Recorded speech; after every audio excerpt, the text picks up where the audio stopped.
That was definitely you if there was a pause. Yeah, anyway, StarCraft was not responding for a moment. We're in, oh, thank goodness, but we are back in. Let's go ahead and introduce our players for one final series today. In the top right-hand side of Pillars of Gold LE, it is our red Zerg player. His name is Erik. Dun, dun, guitar solo. And his opponent in the bottom left, representing Alpha X's Latin American side with a little bit of spice. He is the blue Zerg player from Brazil. Probably it's eGGz. Brazil, probably try again. eGGz is Colombian. Erik. Sugar. Erik is our Brazilian player in this series. Colombia. You got a good guess, though. There are, of course, 3 Brazilian players in the LATAM region qualified. Kelliger and the Zerg Lord in Group A, and Erik, our 3rd Brazilian player here in Group B. The only country with more representation is Mexico, which has Cham. I knew they weren't Mexican. Rising and Special. eGGz is the only non-Mexican or Brazilian player. Wow. And he is, of course, Colombian. Colombia. You got it. I'm not sure if you were listening when I casted Latin America earlier, but I was saying I always, in my head, there's an old Saturday Night Live sketch where they talk about Colombian decarbonated coffee crystals. Yes, and I know the sketch, and I have the same. I cannot say Columbus when you've got the exact same thing in similar numbers. It's huge. That extra carapace upgrade is going to pay off in dividends. And Erik should be clicking. He should be looking. It looks like he has. He doesn't want to be taking any of these bios. Does manage to dodge the first one. That's a fight now coming in outside the third of eGGz.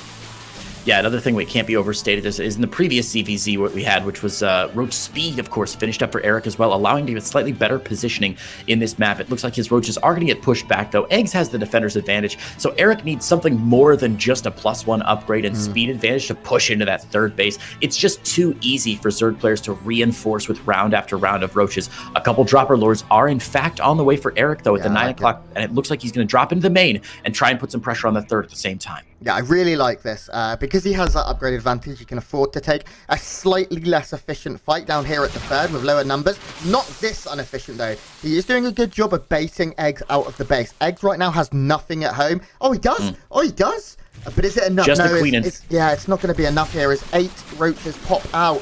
Oh, I don't know, Creighton. It looks like there could be a lot of damage here for eGGz now, whereas Erik just sitting at 1-1, and Erik has actually stopped upgrades. I'm very surprised to see him not go further and continue to build his advantage there. Gonna get a couple of drones down here at the 6 o'clock-ish base. But so far, eGGz has been doing a very, very good job of defending. 5 meters on the way. It's an okay number, but it's really not where you want to be. The good thing for Erik right now is he's not being pressured as the meters are coming. And the second good thing, I don't know if you want to check eGGz's vision really quickly here, but I'm not 100% certain that eGGz has seen this Spire yet, Grant. He's got an Overlord right near that main base. Has he spotted it? No. He is not. So eGGz actually might be caught a little bit more by surprise than he might expect, especially if you've got that Overlord. I feel like when you look at your mini-map, you're like, oh, I got an Overlord there. I know what I'm up against. Doesn't see that, though. It's not a lot of mutas, but it's just enough. And eGGz is going to be caught by surprise here. Hydralisk Den goes down. He should have plenty of time to crank out Hydras, but this is a nice little miniature win for Erik as he commits to a couple more Mutalisks. Going to have the upper hand just a little bit as this game progresses. Erik's going to be able to take down these Ravagers relatively well. Muta's better against Ravagers if they are not armored. Oh, a nice bio there, actually, from eGGz. And eGGz is taking a fight head-on. A lot of files on both sides. There is also a spine here. It looks like Erik is getting the better of this so far. Keeping an eye on the Roach numbers. He is down in Roaches, but he does have 4 Ravagers. Reinforcements coming in from both sides. But yeah, Erik taking a commanding victory there in that fight. Great. And Muta's just doing too much damage, I think. Yeah, it's not just the mutas, you're right. There's a lot of factors going down in the Roach v. Roach fight. I think casual observers might be like, oh, you just bunch Roaches up against each other and they fight each other. And if you're in the Gold League, yeah, absolutely, that's what happens. Heck, if you're even in mid-masters, sometimes that's what happens. But these players know exactly what makes the difference between a good Roach fight and a great Roach fight. And we saw a couple different things happening there. Upgrade disadvantages, good focus fire by the Mutalisks, a superior concave from eGGz, which made the earlier fight look better for him. But overall, Erik just had better reinforcements, and eGGz wasn't all there at the same time. His army in 2 different clumps. And now we do see an even bigger, better drop going into the main as these Mutalisks continue to snipe Overlords and just be so pernicious. Yeah, there's a lot of overlords here, but actually eGGz lost so much roach supply, he isn't going to get supply blocked anytime soon. So, you know, it's the small victories we can take in life that we appreciate. But this base, this fourth base, this forward base, is very low, and C Inerted is going to go down. The mutant count has been thinned out a little bit here, and Hydralisks are pretty good at this stage in the game here from eGGz. If you can get a good number with a lot of roaches to tank for them, they offer long range, high DPS, and of course they shoot up. But the main thing for them is they are good against roaches because they attack so quickly. But the armor upgrade is sort of negated just a bit here. The real problem for eGGz right now, you're absolutely right, Hydralisks are great. The real problem for eGGz is, though, that he's a bit like a soldier on the battlefield who's been wounded by a gunshot in the heart. It really doesn't matter if you've got a nice like bandage for later in the game, if you got a good strategy. Right now, he can't afford to build Hydralisks. He's got to stay on this Roach Ravager. He needs as much bulk in the army as he can. If he stops and tries to transition immediately into Hydralisks, he's just going to get overrun on the ground by the sheer bulkiness of the Roach Ravager army of Erik. And of course, combined with these Mutalisks, Erik's just in such a strong position right now, economically, army supply, tech-wise, and even upgrade advantage. It's looking worse and worse for eGGz here, Grant. Yeah, Erik making maybe a small mistake fighting with Mutas into the Hydras. Did lose quite a few Mutas there, but ultimately he is still up in supply here. He's now going to ram his Roach head right into the Roach head here of eGGz. There is just so many Roaches here. No Bio's able to connect. A lot of Roaches coming down to reinforce here from eGGz. I think eGGz can stabilize and push him back, but look at the supply. Now, a lot of the supply is in production, but it doesn't matter. Erik, with a map one, went into it, playing for Alpha X in the southeast corner of Death Aura. He is the Colombian. There it is. Zerg player in the red, representing Alpha X's Latin American division. He's Eggs and Ham. No, it's just eGGz. You almost had that Cockney rhyming slam going on. You could have just Cockney rhyming slang. You could have just been like, "It's ham," and then people would have. People would have been like, "Oh, it's a bad joke," not knowing that. Wait, that's not right. No, not. It's got a rhyme. It's got a rhyme with eggs. Yes. You know what? Never mind. Anyway, spawning in the top left-hand side in the blue, dropping down a cheeky early pool. Was that a 12 pool, Grant? It's our teamless Brazilian Zerg player, Erik. I saw that moment of hesitation. Like, that's right. Crap, that's right. Crap. What? Where's he from? Okay, so we saw this yesterday as well. This is not, of course, an all-in by any means. This early pool is meant to. There's a possibility of a bit of damage, I think.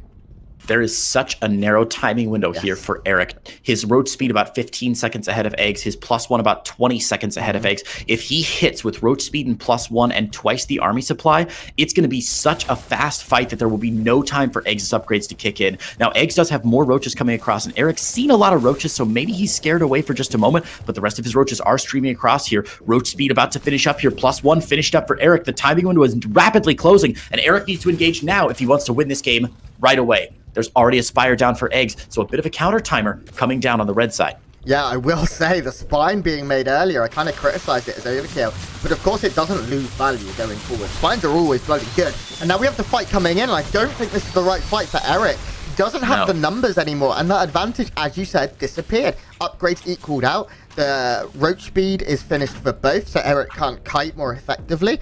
He has no counter attack coming in here. A very, very nice start to the mid game here from eGGz, who now takes that lead, has more workers. Oh, okay, now where they are now, the tiny visual cue, just like the observers have a little shimmer, those burrowed roaches just leave a tiny little trail behind him that's barely noticeable by good players. So he doesn't see the ones that are in the natural here, but he should split up those overseers because leaving them in multiple locations is so smart. Erik moving more roaches across the map right now. He's got a +2 against +1 upgrade. There's a very real chance for Erik to have a slight upgrade advantage here in the roach fight. Yeah, and I mean, he's just caught a big group of roaches out on the map. This is really bad for eGGz. That's like 9-10 roaches that have just been caught for free. And now the supply is going to be pretty heavy in Erik's favor. And also the mutas just aren't that good here, right? So you can see here, with a good concave, which so far Erik hasn't been able to establish. There we go. He's now moving in to get a better fight here.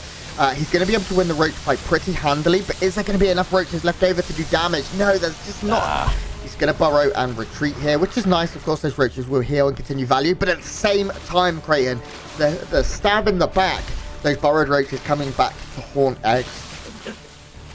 Yeah, 10 drones and the Spire. That's not bad. Now, he's going to throw away a lot of army value for that, guys. Don't get me wrong. He will pay the price here. If he gets the third, though, this might be even the continued multiple prong pressure here from Erik is going to be is really surprising, Grant. I did not think he had it in him here. No, this is perfect. Killing that third is absolutely... I wasn't massively confident that it was a valuable push and a valuable fight for a while. This isn't great. Yeah. Uh-oh. Fellas, they can see you.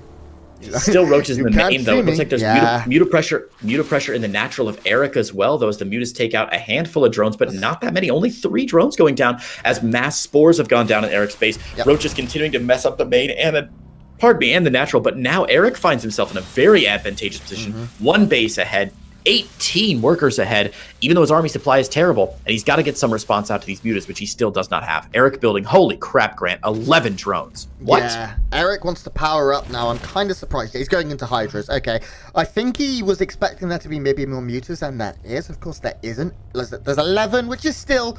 That's not a number that you can just ignore. You do have to be able to deal with these mutas at some point. If it was like 6, 7, then maybe we'd be looking at something a little different, but that's not going to be the case here. Erik is going to move up into Hydras. He's banked a lot of gas, a huge amount of gas, but right now his army supply is pittance, and we have a fairly large push here coming from eGGz, who's now equal on upgrades. Yeah, look, all of those little hit-and-run guerrilla tactic moves were really, really cute from Erik. He did get some good initial small wins, but as you said, his army supply, just absolutely nothing. He's overestimated his hand here. He thinks he did much more damage than he actually did. And this is actually great for eGGz. While Erik's getting a bit of damage on the other side, at the end of the day, as much as I hate to admit it, you absolutely cannot win this game based on drones alone. You gotta have some army supply on the map, and even this small strike force from eGGz is gonna be way too much for Erik to handle. Yeah, Erik's really, I think he had this, and I think he's grabbed defeat from the palms of victory here, because he was in a very good position. There's a few Hydras out, drones doing everything they can, but the supply tells the entire story right now. 66 to 140 almost. The Hydra's trying desperately to fight, and they are very good units, but there's nothing to tank for them. And the drone count, wait, no other player has any drones.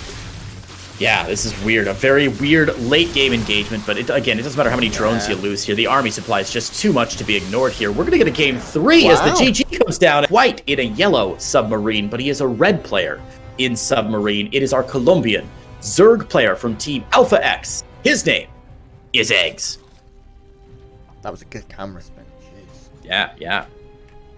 And his opponent in the bottom right, he is teamless. Representing Brazil, he is the blue Zerg player. It's Erik. You know what's freaking wild, Grant? No 12 pools. We're gonna get a 14 pool from eGGz. Yeah, but no 12 pools, which is a little surprising. We said yesterday that it was Jim Rising who does this really funky like 14 pool, then he does 14 hatch, then gas. I think Erik's done it. 14. Oh my god! So you go 14 hatchery, then you take a gas geyser, cancel it, then you get your pool. So you end up at like 15 out of 14, but with your hatch. Yeah, he did that yesterday for us. Yeah. So seeing a bit of that. No gas yet here from Erik, who is playing gasless, which I here, and even it might be able to get a full surround. No, is able to get away here. But with the superior link count, with the link speed, he's going to have a much better engagement. And with banelings coming in the backside here, Erik's got to be very cautious that he doesn't lose a lot of key units. Yeah, he has roaches on the way, but it's still a very low number. And roaches in very low numbers aren't great against lings. You really need to have 8 or 9 before you feel comfortable. So many queens are going down right now. eGGz has been able to break down the front door here, and he's going to get some drones. Oh, a little bit of miscontrol from Erik as well. Hesitant on sending all of his roaches into his main means he does lose quite a bit. We have more lings streaming in. Where are the banelings right now? It looks like they've been dealt with. Roaches, of course, very good against banelings, but there are still... Okay, yeah, this isn't bad. Erik now has roaches, and he has a good number. He has some lings of his own, and the roach weren't only halfway done for eGGz. But if I'm Erik right now, of course, I see what he can't see. Go for the full wall, or just go, or you know, go for a wall, leave one roach in it, and go, because he could easily roll over his opponent right now with the amount of roaches he has. Interesting choices indeed. eGGz only making one baneling there, by the way, and didn't get it into the natural. There's some pressure going down at the third of eGGz right now as these lings move into the natural, and Erik is going to scout out everything in the main base of his opponent here.